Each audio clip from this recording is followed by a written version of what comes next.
I'm Rachel. And I'm Leah. And this is Hashtag History, the podcast for both history nerds and history haters alike, where we dive into history's greatest stories of controversy, conspiracy, and corruption.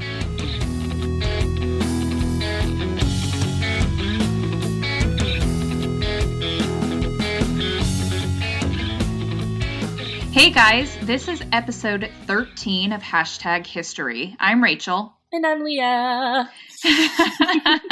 And it's Saturday. We're not recording on our normal day of the week. Yeah, which you know what that means for me, Rachel, right? No, what does it mean? More than just one cocktail. Oh, man. Well, you have a point. I have actually had 2 beers already today, so. The fact that you drink beers is beyond weird to me, but that's... You know what? It's one of those, setting, you're in the place. Correct. Yeah. It's not my favorite. We were at breweries. I can't exactly ask for a cocktail at a brewery, so. Yeah, I usually go for ciders at breweries, but yeah, they're really good usually. And I have had a couple really fruity beers at one in Rancho that loved it. Really? Mm-hmm. I didn't know Rancho had a brewery. Yeah, I think they have a couple as well. It's actually pretty close to the dance studio. Very cool. Mm-hmm. Did not know. But yeah, so I have a couple beers in me already. And then I have this clear cocktail that you and I will be drinking shortly. Yes. So I'm excited. Yeah. I'm also happy to report to our listeners that today's episode has nothing to do with blood and guts, as you may have become accustomed to in the last couple of episodes that we did. Oh my gosh, good. But it is, as always, a super controversial topic. So I'm going to start this episode with a little question for you, Leah. Do you recall what the United States was going through in the early to mid 1940s that may or may not have involved a man by the name of Adolf Hitler? No, World War II. Excellent. A+. Thank you. That's the breadth of my knowledge for World War II. No, I'm joking. I actually am. If I had to pick one subject to study a lot of, I think it would be World War II. I do really enjoy it, and I like a lot of nonfiction based in World War II for some reason. Yeah. Don't ask me why. No, I do too. You guys know I'm a major U.S. history nerd, and World War II is one of my favorite things to study as well. Mm-hmm. So, as Leah said, we were involved in World War II during this time period, which, just a quick history lesson for all of our listeners, World War II was a huge global war that resulted in the deaths of approximately 70 million people, many of which were civilians. Those weren't even just the soldiers.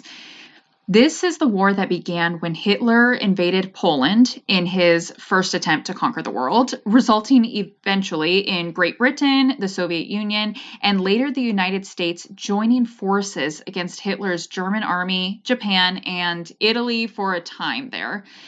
This is the war that included the attack on Pearl Harbor, which us Americans are very familiar with, and it eventually ended with the devastating atomic bombs that the United States dropped on Hiroshima and Nagasaki. And as a quick reminder, this is also the war that saw the rise of the Nazi Party, the horrific Holocaust that killed approximately 6 million Jews, and so much more. Okay, so with that little reminder, I don't think there needs to be much more of a reminder that the Nazis were bad. Yes? Correct. Nazism is, and I use the present tense here because it is very sadly still a real thing today. In the post-World War II world, it is known as neo-Nazism.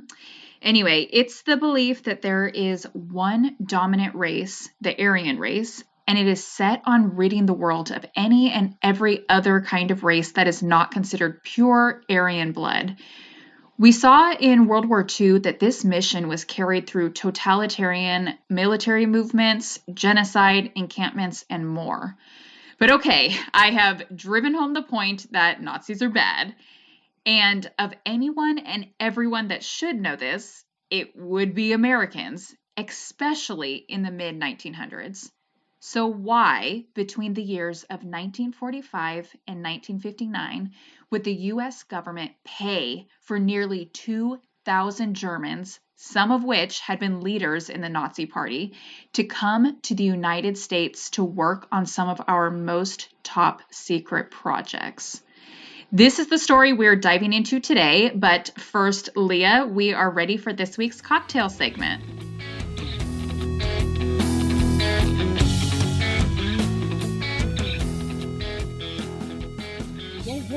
Yes, my favorite part. So this week, since our topic is of Germanic descent, I thought I'd focus on a drink with similar origins, kind of. Awesome. Yes. So I happen to have acquired recently some cherry schnapps in my cocktail arsenal since my parents just got back from a Rhine River cruise because they're fancy as F. That is awesome. And perfect timing, right? Yes. And I thought it would be the perfect setting to put it to use. Because otherwise, I'd just be drinking cherry schnapps by myself alone. Well, thanks for including me. I hope we enjoy it and it's not gross. So do I. So this is called the Sour Cherry Fizz. It contains 1.5 ounces of cherry schnapps, 1 ounce of sour mix, lemon lime soda, and then generally it's served in a tall glass, but which I have. Yeah, I do too. Perfect. I filled up a pretty tall glass. Good. Okay. So while we suck it down, well, actually, yeah, let's give it a taste first. Okay. Cheers. Cheers.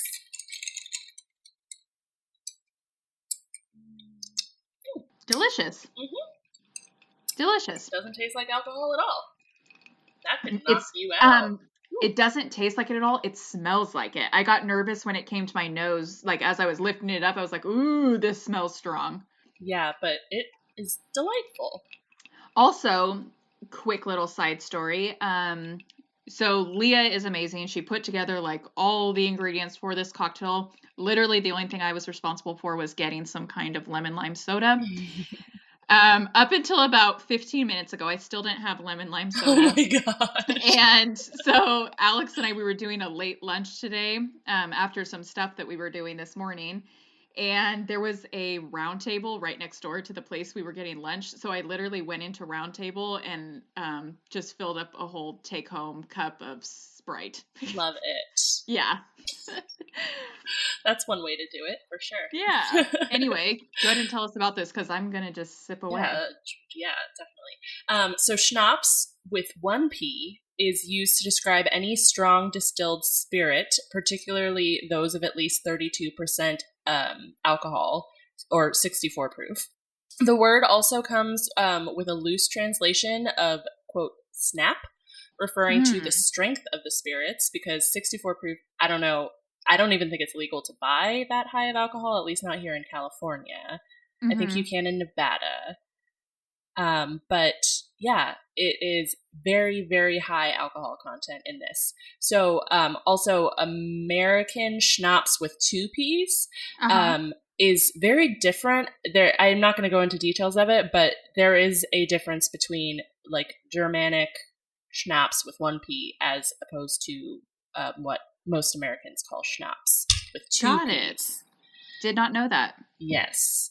So while schnapps can technically refer to any liquor, it is often used for fruit brandies distilled from fresh fruit juices. So these are often called Obstler or fruit schnapps.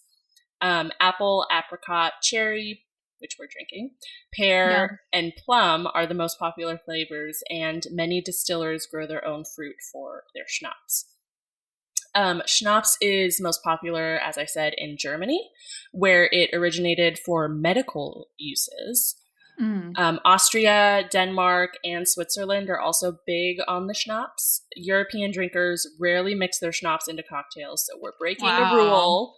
Opting instead to enjoy it straight out of the bottle and often before or after a meal.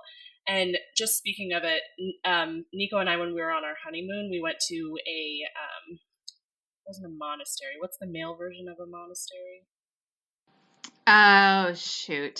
An abbey? Thank you, yes. Is that right? Okay. Yes, it is an abbey. We went to one that actually brewed beers and then also made schnapps, and we bought ourselves a little, like, small things of schnapps from their gift shop. And we went to the hotel, and we each just had like one little tiny bottle of schnapps, and we got wasted. So that sounds awesome. Yeah, high alcohol content for sure. Well, then I'm glad we're recording this on a Saturday. Yeah. I'm about to take a nap after this. Yeah, we'll see how it actually affects us. Maybe this one, I didn't actually look at the alcohol content of this one, so I'm not sure. But there you go. There you have it. Delicious. Thank you. Absolutely. I'll be sipping this the whole time now. Great. I'm going to jealously look at mine while I'm talking. Okay, so I teased at it in the intro, but there's no way to beat around the bush with this one. So I'm just going to come right out and tell you guys what we are talking about this week. We are talking about Operation Paperclip, which was an operative put on by the United States government to pay nearly 2,000 Germans to come to America to work on top secret projects to advance the United States during the Cold War and the space race, which happened immediately after World War II. Let me address it right up front that there is significant discrepancy in how many Germans were actually brought to America to work under Operation Paperclip. But it is confirmed that it's somewhere between 1,200 and 2,000. So just so you guys know, we also know that there are some discrepancies there. So if you ever do your own research, you may see some discrepancies in the numbers. Following Germany's surrender in World War II, the United States did a major sweep of Europe to locate any and all scientific advances Germany had made, such as nuclear, atomic, and chemical weapon advances. In fact, there were rumors at this time that Russian scientists had developed mind-reading technologies. What? And this, like I said, rumors.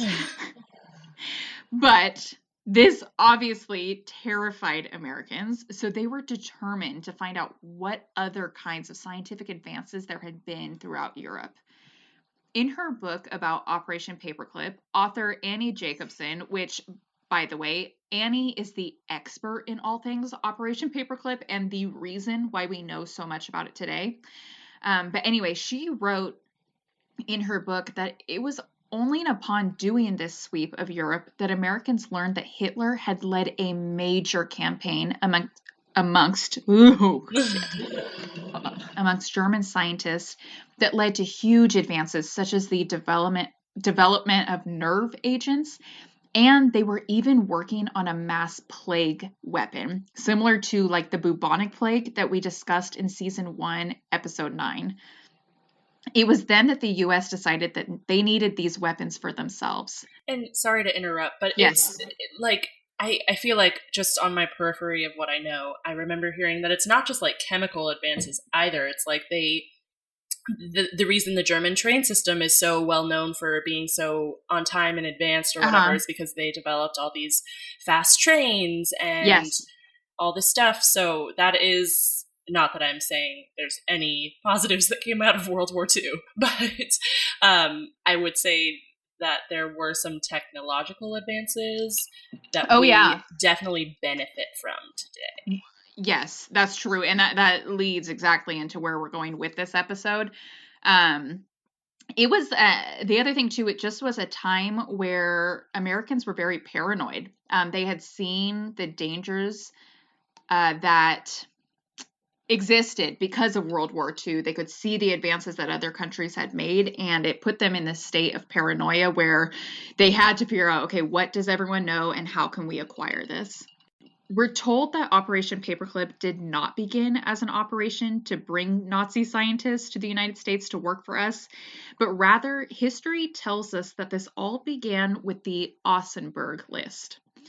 It's in 1943 that Hitler shifted his focus and began exerting more of his efforts on the scientific research front rather than that of the physical combat front of the World War. Hitler put scientist Werner Augsburg in charge of putting together a list of the Third Reich's top scientists. From this list, men would be pulled from the battlefield to work on a different kind of battlefield instead. a scientific battlefield. This list that Ossenberg put together was later found in March of 1945. It was all ripped up in pieces, and it was found by a Polish laboratory technician stuffed into a toilet at Bonn University in Germany. Yeah, U.S. intelligence agents used this list initially to conduct interviews of the German scientist, but it was from these interviews that the U.S. government decided that they would instead begin recruiting these scientists for American efforts. Werner von Braun was at the top of this list of scientists, and keep that name in mind because he's going to become very important very soon. Leah, how much do you know about President Harry S. Truman? Almost none. Nothing. Okay, that's okay. That's okay. Truman actually achieved a significant amount of accomplishments as the 33rd president of the United States, but the main things that I personally always remember about him are that he served as Franklin Roosevelt's vice president, and it was when Roosevelt passed away on April 12th, 1945, which is my birthday, guys. Not the 1945 part, but the April 12th part. And so that's when he became president. And the other thing I always remember about Truman is that he officially ended World War II with his decision to drop the atomic bombs on Hiroshima and Nagasaki, leading to the deaths of at least 129,000 people.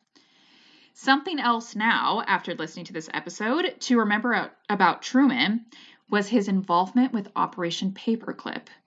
Initially, Truman was not a fan. In fact, it took him almost a year and a half to make up his mind about this program. He was obviously concerned about how bringing Nazi scientists on the U.S. government's payroll was going to look to the American public.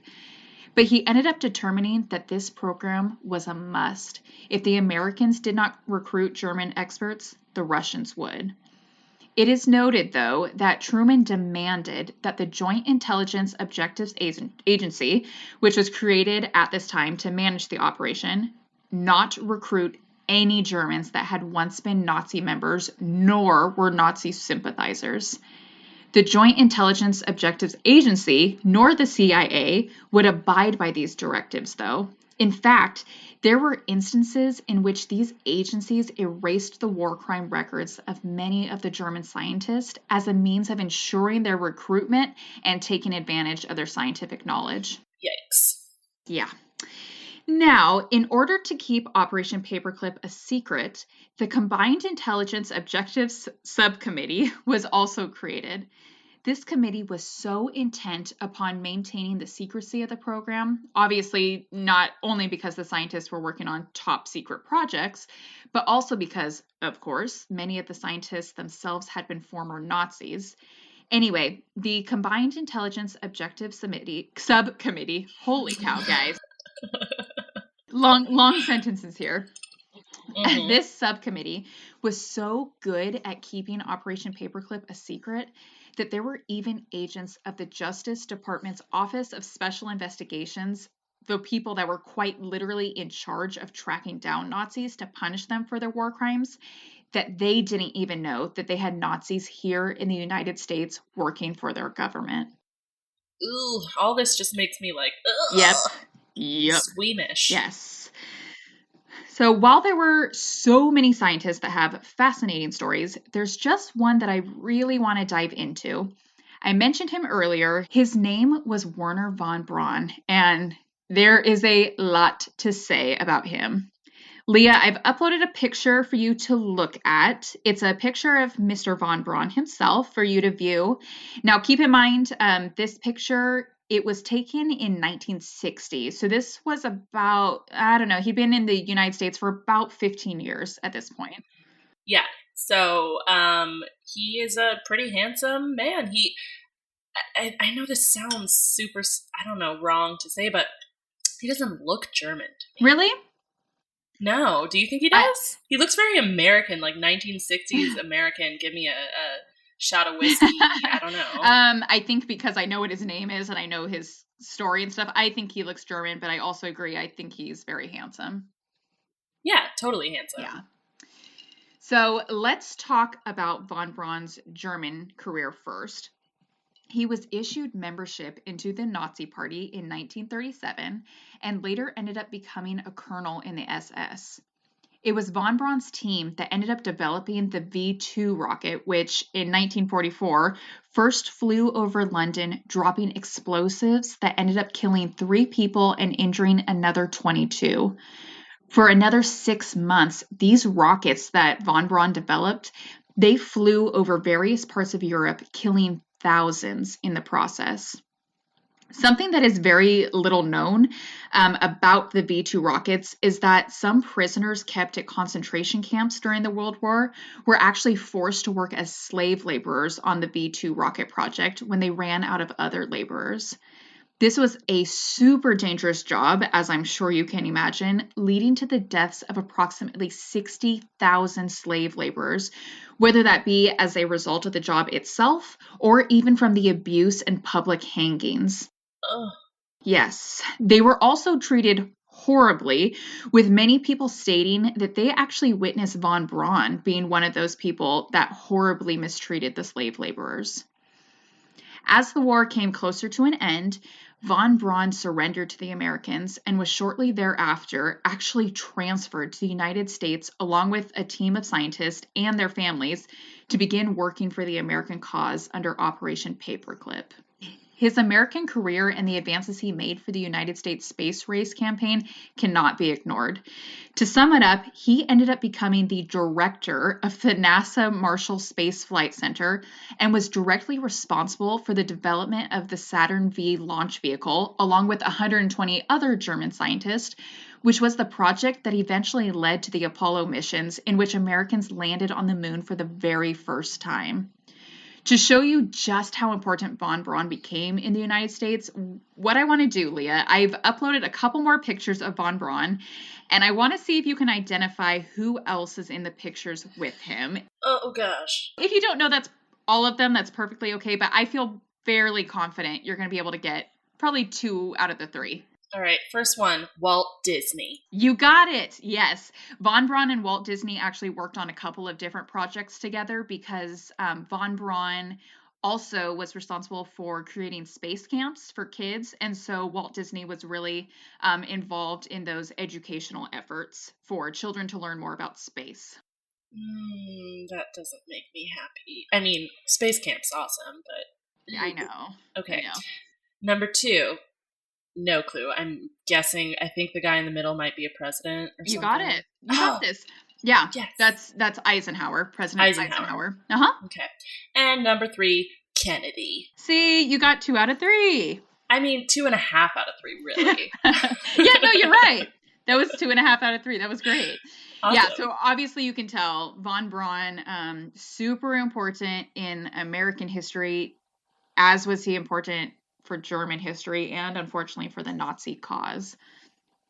Now, it didn't take long for the American public to find out about this operation and to learn that they had former Nazis working on a U.S. government salary. In fact, one particular scientist that was brought over as a result of Operation Paperclip, his name was Georg Ricke. He was actually later tried for his war crimes, although he would later be acquitted. There was also another Nazi scientist, Walter Schreiber, who was later determined to be involved in human experiments back in Germany before being brought here for Operation Paperclip. I think that name sounds familiar and especially associated with the human experiments. I feel like I did know about that one. Yeah, I think I had heard about him before doing research for this episode as well. Mm-hmm. Did not realize he was one of the scientists that was paid to come here and work on a U.S. government salary. Yeah. Mm-hmm. Yeah. These investigations led to a handful of German scientists retiring from the U.S. government, with many of them migrating back to Europe to avoid American persecution. I think it's really major to point out that at the same time that these investigations were being conducted here by the American public and journalists, the Nuremberg trials were also being conducted in Germany, which for anyone that needs the reminder, the Nuremberg trials that's the formal trial of over 20 Nazi leaders in which they were tried for their war crimes. The Nuremberg trial resulted in the execution of 12 Nazis. So I just think it's really interesting to consider what was going on American soil at the same time that former Nazis were being tried for their war crimes back in Germany. Mm-hmm. Now, at this point, or perhaps this entire time, you've been wondering how in the world Operation Paperclip got its name. Yes. Yeah, it's actually really, really super simple. The US government had paper folders with the various German scientists they had learned about following World War II in them. And they simply slid a paperclip onto the folders for those scientists that they wanted to bring over to America. Oh my gosh, that is not a good system. No.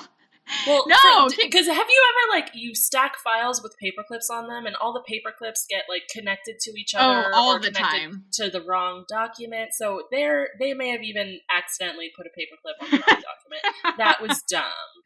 That would be kind of not funny. This is not funny, but also kind of funny, like, oh shit, that's not the guy we wanted. Who did the paper clips this time? Yeah. Janet, come on, Janet. It was Janet again. Oh my God. One other thing, you guys, before we finish up this episode, I do want to give a shout out to a friend of ours. One of the coolest things about doing this podcast has been meeting other history nerds from all over the world. Leon, who runs the history.info page on Instagram, has become one of those friends. When we chose to do this episode about Operation Paperclip, we wanted to make sure we got all the details right, and so we reached out to Leon to do some fact-checking since Leon actually lives in Germany. So thank you so much to Leon. We so appreciate your time in looking over this episode, and we so appreciate all of your support of the podcast. Everyone listening, make sure you go follow Leon's Instagram page. It is called history.info. So it's the word history followed by a period, and then the word info, like information, but stop after the R. It's a really great history page that highlights various people throughout history with beautiful pictures and lots of really neat, insightful information. So go check it out, and thanks again, Leon. Yeah, thank you, Leon. That's awesome. Yeah, very cool. And with that, you guys, I mean, that's all I have about this episode. Short but sweet. I like it. Yeah, it's just something to start thinking about. It's one of those crazy things in history that I don't think many people know about. Unfortunately, there's not a whole lot of information because a lot of these discoveries didn't come out until recent decades. But it's just something to think about. Yeah, seriously. Crazy stuff. Always corruption. Always corruption. Yeah, we will never run out of episodes. No. Never. In fact, that list of future episodes just continues to grow. Yep, it sure does. Yeah, so... Well, thanks, Rachel. That was insightful and lovely. I loved it. Thank you.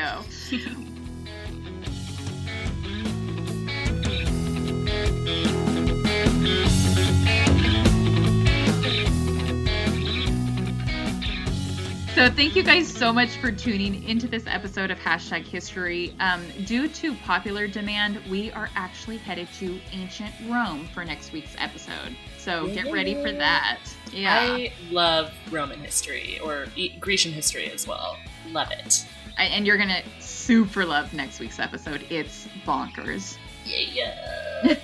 We will have a link to our website in the show notes so you can see all the photos that Leah described.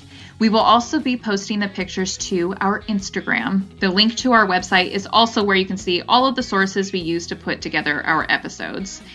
If you enjoyed the episode, do us a favor and subscribe to Hashtag History on whatever podcast platform you use, share it with a friend, and give us a rate and review. And be sure, as always, to check us out on Instagram at hashtag history_podcast. I almost got that wrong again this time, Rachel. You sounded super smooth. Oh, did I? Yeah. Oh, good. No, it sounded great. All right. Perfect. Thanks. Thanks, guys. Thank you. Bye. Bye.